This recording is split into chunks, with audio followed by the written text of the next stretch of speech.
Cheers, guys. Epix 911. Welcome to a miscellaneous VR episode. Haven't done one of these for a while. This one on Halifax VR, which is a local and the first virtual reality arcade in Halifax, Nova Scotia. Now, when I arrived at this place, and remember, I'd only seen the place online, talked to one of the co-owners, Danny, and didn't know what to expect. So when I got to the location and saw a storefront, I was obviously a little bit confused. Quick text to Danny, who was on the other side of the street in another corner store. And yeah, there's actually a story behind the dueling corner stores that are dueling no longer, but that can be a tale for another day. Danny meets me. We go inside the building that's called Ardmore Grocery and Variety. And in the back, he's got a completely decked out virtual reality arcade. Now, this isn't the type of themed arcade we've talked about in China or Japan. This, not even the IMAX variety. This is more the type of put an HTC Vive in a room with the right equipment and let people use it style VR arcade. So we go into the building and we are greeted by the following. So Danny leads me into the back of the old corner store. And if you judge a book by its cover purely, yeah, I got to be honest with you. My first reaction was, wow, this is pretty Spartan. But then I looked a little closer. I looked at the ceiling mounted lighthouses. I looked at the curtain rod perimeter marking the upper boundary and the fabric curtains hanging from there. I saw the pulley system that the HTC Vive was connected with to the ceiling and the rubber interlocking tiles on the floor, and I saw a system that was actually very well conceived. There's tutorials for a lot of these online, but there's no tutorial that brings it all together. And you can see that Danny, who is co-owner along with Sean of Halifax VR Arcade, they did a lot of thinking to kind of put this all together. There's even a chair in there.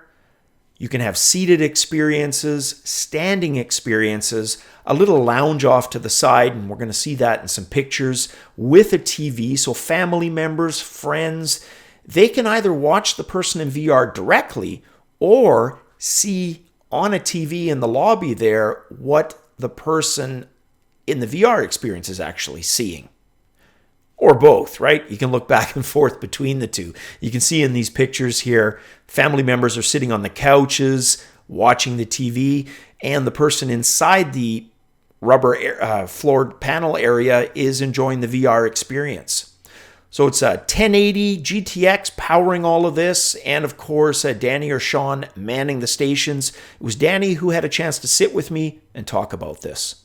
Cheers, guys. Epix 911. Welcome to VR episode. We are here at Halifax VR with Danny, the owner of the store. That's me. Danny, you want to tell us a little bit about how you got started in the VR business? Yeah, sure. It's kind of a long story. When I decided to be an entrepreneur, I didn't know what I was going to do. Right. It kind of started as a coin-op vintage arcade business, which turned into a corner store, which turned into two corner stores, which is now a corner store and a VR room. So we happen to be in the second corner store, which was formerly our competition, and through some encouragement and some advice from some friends and business partners, we decided to do something friendly for the neighborhood that we're in and decided to open up this VR lounge. That's awesome. And you were telling me earlier, your first, and you've probably done other experiences since, but your first one was the Trials on Tatooine, the Star Wars experience. Yeah. And that kind of blew you away, right? To be honest, it sealed the deal with regards to what we were going to do in this space, because we didn't know what we wanted to do, but we know we want to do something outside of corner store stuff. I'm a skeptic. I don't believe things are great until I experience it myself. That's right. I don't care about what anyone else reviews. Movie, it could be a 1 out of 5 movie. If I like it, it's a 5 out of 5 movie. Period. That's it. Right? Exactly. Same way with technology. So a good friend of mine, my business partner now, Sean, he was trying to convince me, let's do a VR space there, and I was like, well, I put it off, just kind of made excuses, and then about 2 weeks after the whole idea came up, a friend of ours, a mutual friend, had a Vive set up at home from work, and they dragged me out there to try it, and I did trials on Tatooine. Mind blown within. It was blown as soon as I put the headset on, to be honest. Which is similar to most of our customers. They would be happy just to put the headset on, be in the gridded holodeck room, and see the controllers, and they're amazed, and they could leave and feel like they got their money's worth. To be honest, but when the Millennium Falcon came down and landed, and R2 came out, huge Star Wars nut myself. I've always dreamed of actually turning on a lightsaber and not making the sound myself and flicking the tube out. You know what I mean? Yeah. And when he passes you the lightsaber and you turn that on, you know what? I probably pissed myself, man. To be honest, I was I couldn't believe it. My legs were shaking. I was like, I'm in Star Wars right now. This is ridiculous. Yeah. And nothing like it makes movies and IMAX and 3D look like shit. Like honestly, the experience as a user, it makes that stuff look like garbage. Absolutely, and we always say that in the VR community, until you've got a chance to try it, you shouldn't be able to comment on it, because agree. Most of the negativity is sight unseen. Yeah. Once they try it, I have yet to see a person walk in negative and a big skeptic and walk away. They might pretend that they're not that impressed, but nobody walks away muttering this was I do terrible. some real world data. Right. We've probably put over 1,000 hours of VR time in. With clients. Yeah. 0%. I can say 100% honesty with certainty. 0% of people left here underwhelmed, and 0% left not overwhelmed beyond the sky. Right. Couldn't stop talking on their way out the door. What they're going to do next time they come. And we always do this thing where there's an association with it in our area here. Where people think it's for games, or maybe associate with younger people. It's for kids and that sort of thing. So we get a lot of parents come in or grandparents come in with the kids. We always make sure we put the parents in at the end and say, look, just try it. And after they see their kid's mind explodes, right? They see their kid having the time of their lives. But they still can't conceptualize. They can't. And then we put them in. We just load them up in something simple, like where they don't have to push buttons. So like the blue, or something like an underwater thing. Every time, the next week, the parents come back without the kids and book time and say, don't tell those little fuckers we were here.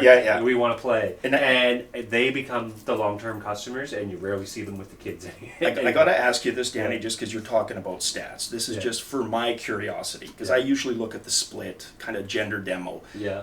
What would you say, gender percentages, like female versus male, I would say VR? As close to 50-50, but I would say the buyers are female. The actual players might be a little bit more male. But so we've run a few campaigns through various third parties, that'll sell your services and stuff like that. So one of the leading ones right now, our demographics is 80% female, 20% men that are buying that are buying the time from us through this one particular vendor we sell through. And oddly enough, about 55% are 35 and older. And we have a really niche market here. We get a lot of senior citizens come in. But we advertise, like we consciously go out of our way to not advertise to kids or families with kids, even though they're the majority of our business. But we want people to understand that VR is not a PlayStation. It's not an Xbox. It's not a gaming console. It's something... I love that new Samsung hashtag, do what you can't. To me, that sums up exactly what VR is. Like, you just want to come in and chill with fish, you can. Or you want to blast the shit out of some aliens, you can. You know what I mean? Like, whatever you want to do is possible, as long as there's good people out there producing the content. So. Yeah, exactly. And I guess it's a fine line, because your job is to impress, I guess, or the technology probably does the impressing, right? Yeah. Oh, absolutely.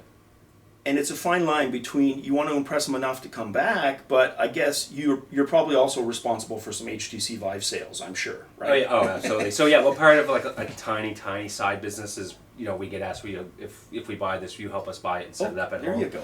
So we're happy to do that because going into it, even though in the beginning, it kind of seemed like our objective was to like make this former corner store space that was our competition pay for itself, so it didn't exist. We realized after a day, our goal is to get as many people exposed to VR, because my business partner are both former IT professionals, and we've already started developing our own content, and we want to get rid of that stigma that's out there with some folks that that VR isn't good. And Right, I can't conceive how anyone has tried it, who can see and they work, their brain work, everything works That's how it's supposed to. That's it. Who would put the headset on and say, "Yeah, that was okay." And You must have done the worst simulation ever. That's it. And that's been my can't see experience, and most of the viewers, Yeah. the same thing. I can't see it. I have yet to see someone, like I say, walk up negative, walk away Yeah, negative. Jeff, if you Just come hasn't in and you're looking to play Call of Duty and that's the experience you're looking Right, for, right. maybe you would leave a bit disappointed because with the movement and Yeah, like, yeah. if you're looking for like a console game experience, Right. that's the only way I could see you being. And I guess, disappointed. and this is another question for you, Danny, because that's actually a good point you bring up. There's a few games out there, military style, like Onward is one. Yeah. They tend to probably do better kind of multiplayer, but right now, the way you're configured, it's more for kind of the single player. Yeah, we right? do single player. We don't, because again, we have a lot of kids, and we don't know what people are like coming in. Like That's we don't it. know. Some people, Right. like me, if I go online and someone drops an F word on me or an N word Yeah, on yeah. me, there's so many assholes online that just can't wait to try to offend people. That's it. And we can't control got it. no So control. if we got a 15-year-old in here and they want to connect online, I can't do it because I can't control what they're going to say, and their That's a mom's good sitting point. there, Yeah. and now I'm accountable for that. And That's so, it. one of the biggest misconceptions we get when people call is, well, how many people can go at once? Right. And I'm saying, well, in our spot, one. And in most spots you go to, one. I mean, unless they have 4 rooms, That's the chances it. are you're going to be doing 4 different. You're not going to be connected in That's there because right. it's just not. And then when they get here and see the setup and realize like you can't have 2 people in the same physical space with cables and wires and headsets. Yeah. And mechanically, it doesn't work like that. So Yeah, and we're going to show you after, guys, but he's done just an awesome job of positioning the lighthouse, because that's something we've talked about forever. There's massive debate goes on about how you mount your lighthouses, right? Yeah. You put them on tripods, monopods, mount them on the ceiling. Well, this is a good convincing argument for ceiling mounts, so for sure. The other thing I wanted to ask you, Danny, is VR sickness. This is something we talk about a lot. People get nauseous, and it tends to be, statistically, it seems to be more females get the motion sickness. right. How have you guys, how do you guys handle Sure. VR So sickness? the only real actionable thing we do is we don't offer out any flying, any free falling, any roller coaster action. Right, if you want right. to do a roller coaster, buy a headset for your phone and sit at home and do it, because that's about the only use for a VR headset at home is to do roller coasters at Netflix, right? And a bucket, I guess. Yeah. So what we do is, we get a lot of people come in and they want to do that, Right, because right. that's what they've seen, and we say, look, you can do a roller coaster, but if you're doing it, it's got to be in the last 5 minutes of your session. Right. Because that way, if you do get sick or nauseous, you're not going to sit here for an hour where you're paying us $30 to not use the time. Because unfortunately, if you need a break, Right. and you're booked for an hour, that's on you, because if you don't want to listen to our advice type Right. thing, right? So for the first one is, like I said, you don't offer out no flying sims, no riding dragons, Right. So no you guys put a stuff. lot of thought into the experiences that you Oh yeah, have out there, absolutely. yeah. And then we graduate people into more active stuff, I guess. So Right. if you're a first timer and you come in, we have 2 or 3 go-tos, very low key, no button pressing, just enjoying the environment. So then say, Right. how do you feel after that? You feel okay? Yeah. And if they do, then we'll load up, get some action going. And honestly, we've been running pretty much at 90% capacity since, I'd say, February, March. Well, we were going to do the interview last week, and you got booked. Yeah, you got to take that. on our day, That's- on our closed day, that's we were right. booked to capacity. It was That's odd. So one is controlling. You ease them into the experience, and again, I'm not a scientist. I don't know the science behind what makes people dizzy and not dizzy with it. Right, to be honest, right. I read the same things you've probably read, Yeah. online. Do you see it often though, or is it? We've had no barf puke. We've had no pukes. We've had the most serious thing we've had is someone doing a mountain experience, Right. and they were afraid of heights and didn't tell us. And when it started, they were floating above the mountain. Oh, gee. And which then caused them to fall to their knees. Yeah. But yeah, they luckily for us and them, they weren't physically hurt. Right. And then, But it would have helped to have known that little I nugget. find that most of the experiences, like I said, no one really gets. We've had no one get sick at all. Right. We won't do sessions longer than 2 hours with 2 or 3 people. So we won't let That's anyone. good. Yeah. Like if you're a single person, we won't let you book a 3-hour session. Max is 2 hours. Right. And again, why I don't know, but it just seems to make sense. You know, it just does. So when some people first come in, we have like a pretty quick like orientation. You know, here's what we do for cleanliness. You know, here's what to expect, all that. Then we always tell people like, at any point you feel off in any way, close your eyes, say "get me out," and we'll shut it down. Right. And we've had no one actually say close their eyes and say "get me out" yet. Wow.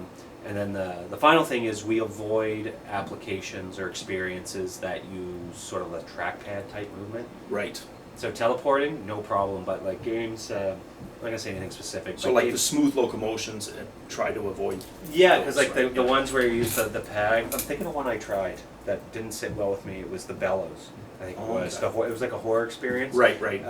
Before, I think they've since released like a newer version of it. It was one of the first releases of it, and you move by like use the trackpad as a mouse. Yeah. And to me, it felt like I was getting pushed from behind. Right. When I was moving, and then. So our own experience, we were like, you that one feel just comfortable. It comes off the list. That's and then any game that uses that motion comes off the list. Exactly. Again, which might not be I don't know if it's the right thing or not, but for us, it's working with regards to no one's been sick, right? No one's complained, and we have an age limit too. So we go with what's out there in the industry. We say, look, 12 or older. You're a parent. You want your 10-year-old to come and try it. We'll do it, and then we say, look, there's some research out there that suggests if you're under, I think it's 7. It could mess with your spatial awareness development, which is about being able to judge distance and stuff. Yeah. So we just don't let any young kids go in. Now sometimes we get parents come in, and they have a younger kid with them who isn't going to do it, and we let them come and put the headset on their head for 2 seconds to look inside and see something. But outside of that, if someone calls and they're like, we have like 5, 8-year-olds, we just say, sorry, can't do it. Yeah, and it doesn't sound like you're going to have any booking issues with that done because there's enough to take the place. Exactly. Yeah, exactly. What about? And I got to ask this. Viewers are going to say you should have asked this. One of the things we joke about a lot is guys like me. I consider myself a sweat monster. Yeah. I sweat pretty much at the drop of a hat. Yeah. Right. It's probably not the most ideal to have a guy like me. You weed us out and make us go faster. But we deal with it because we got lucky. Because honestly, man, I'm a sweat guy too. Right. Especially when I get excited. So.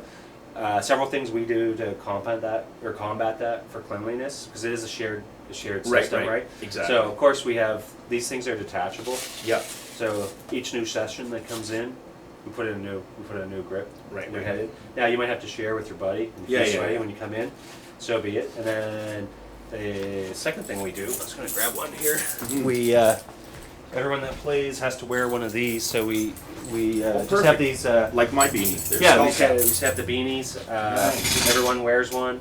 They go in the bag, get washed at night, and then they come back. So this here in itself will absorb most of the sweat and stuff like that. Right. And then so then in between sessions we just use an antibacterial wipe, and then we wipe down the controllers and the nose piece. Right. In between each session, and then. Perfect. That's it. I mean, we fully disclose that to everyone, and we explain to them like this. This wasn't intended to be a commercial system. No. This is how we're addressing the cleanliness, especially because people come in with kids. Exactly. Moms and dads want to know what's going on, and I don't want anyone to get crusty eyes after coming to the VR room. It's not going to be good for business. Exactly. So that's what we do. Yeah. And like I said, it seems to be good enough. Like, it's weird, man, to have a business and we haven't had any complaints. No, we haven't got anything beside a 5 out of 5 review. Yeah. And that's the technology doing that for us. And again, we try to do it like we're our primary audience that we're trying to reach are over 40. Right. Like, we have a lot of senior citizens that come down. Yeah. Who aren't like technology isn't second nature to them. Right. So the Vive controller is very simple. There's a trigger and a trackpad for the most part. That's actually true. Even that design, when you think about it, remote control, it's something that they're and we're a very handheld process. Right. So we just don't throw you in the room and say you got an hour, figure it out. We talk you through, we load it up. Are you happy? You want to try something else? You mentioned a good point earlier, Danny, about the headphones in that, right? Yeah, having that line of communication. Yeah. Right? So we don't allow players to wear headphones unless it's someone that's been here regularly. Right.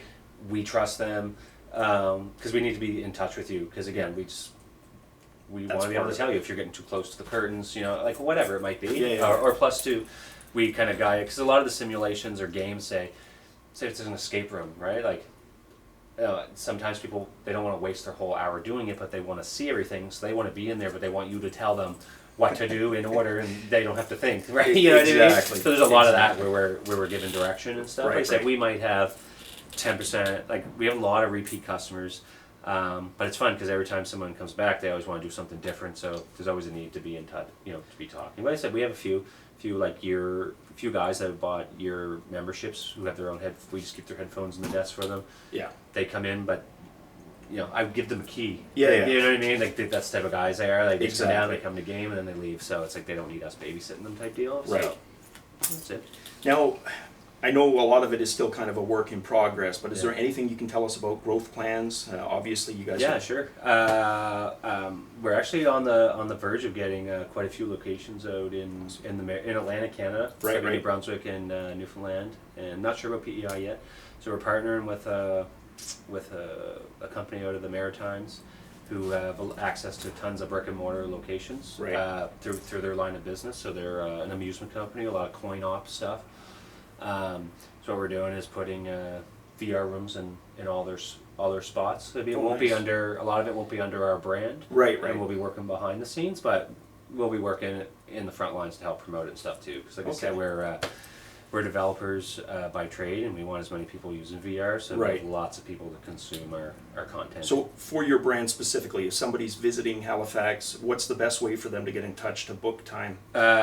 If they have one of those magical boxes that they can type into and find stuff, they can search for Halifax VR.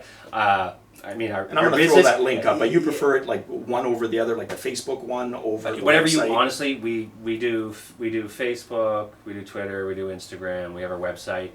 We have a phone and we answer it. That's right. And people can text us. So we take say if we do 100 bookings a week, it's evenly spread. Some of them come like people just post on the Facebook wall like is something open, but but you have to. It's like to me, I don't mind that. I wish everyone would call and do it the same way, but that's it. They don't. That's right. People fill out your form on your website and ask you what's your website.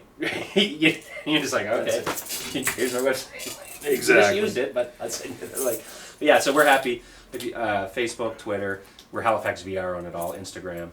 If you search HalifaxVR, we're the top 20 pages. Perfect. Every time, yeah. Last question for you. What do you see as the future for VR? Like, what would you like to see? Let's phrase it that way. What I think it will be live event integration. So I want to be able to go home when we're done. Right. I want to watch the Jays play tonight. Right. And I want to be there. I want to fly to Toronto. We've talked about that. Right? Exactly. So I want to buy my e-ticket for $15. It could be a concert, right? It could be a concert. Yeah. Could be the Jays tonight. Could be hockey. Whatever it is. And I want to put my headset on and I want to text my buddy and say, I'm at the Jays game, I'll meet you there, and I want to teleport around the field while the game's happening, and I want to stand behind the plate, and I want to call balls and strikes with the umpire, and that's what if that came out, you'd never see me again. Oh, yeah. You know what I mean? Because I think we that talked about similar, exactly. Or like football, any of that stuff, man. Or just like... And they've just started tapping, but they haven't even gotten close, eh? Like, that is just I saw... freaking I know awesome. this number's probably wrong, but it was like 2.5 months ago, companies working on tech to do doing live event integration, and they raised close to like $1 billion in like less than 3 weeks or something. Yeah, there's certainly no shortage of funds. Yeah. Well, I really appreciate your time. I'm just going to take a couple of shots that we're going to share with the viewers of the stuff. Thanks a lot, Danny. No problem, appreciate brother. it. Best Thanks of luck. Bye. Come check us out. Awesome.